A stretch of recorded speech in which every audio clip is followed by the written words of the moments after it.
Okay, folks, so while we have some spare time, because we didn't go out this morning, we're going to talk about some of the equipment that we use. So I'm going to talk about the glass, because I did say I'd do a review on it and I never got around to it. So, excuse me, I'm using the Zeiss V6 Conquest, and that is a 2.5 by 15 by 56.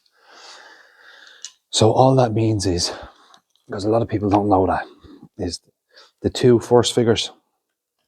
So the 2.5 by 15 is simply the magnification range. So it goes from 2.5 all the way up to 15 times magnification.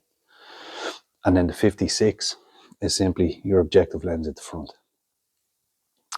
The reason why that's important, the objective lens, is the bigger objective lens allows more light in through the scope, so you can see for longer and low light conditions.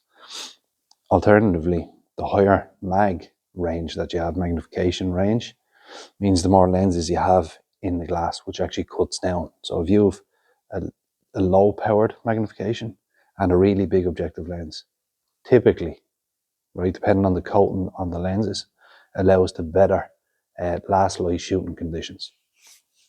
Okay, so that's just the general setup of the scope. We'll take a closer look at the actual features on it, all right? Okay, so here you can see this is my elevation turret, and it's in mils or milliradian, all right?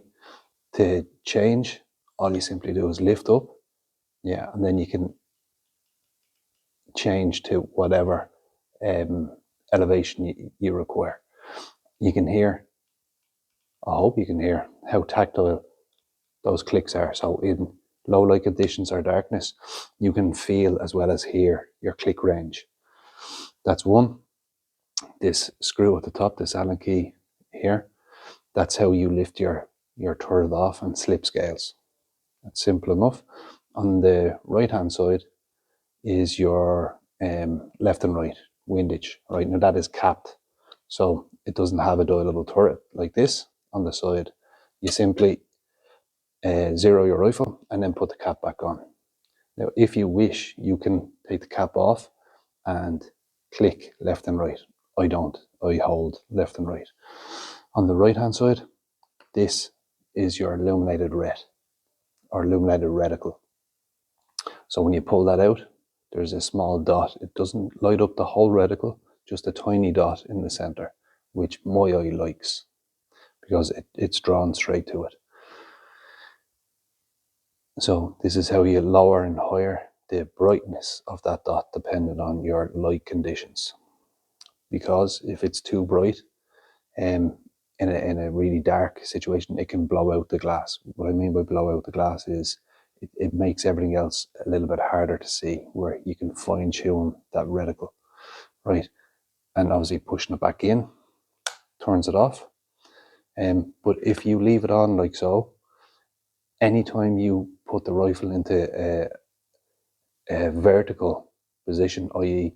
you're carrying it on your shoulder, either barrel up or barrel down, the illuminated red switches off. I'm trying to think what else is notable, right? So my overall thoughts on this particular piece of glass. It's good. I'm happy with the functionality of it in terms it's in mils, how tactile it is, it's lightweight, and when you put it up, there's a nice eye box.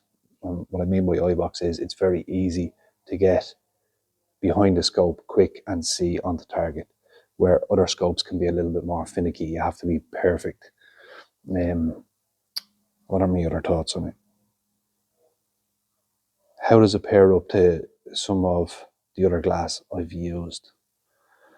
So I was running a Blaser scope on this, but it was in first focal plane and I was struggling to see it because my right eye started to deteriorate. Yeah. So I changed to a second focal plane scope. I think the quality of the glass for my eye in the Blaser scope would have suited me better. that does not take away from this piece of glass. I'm after doing a good bit of hunting in last light situations with this. That's perfect. It's fine. I hope you found that useful. And we'll try to do a couple more gear reviews.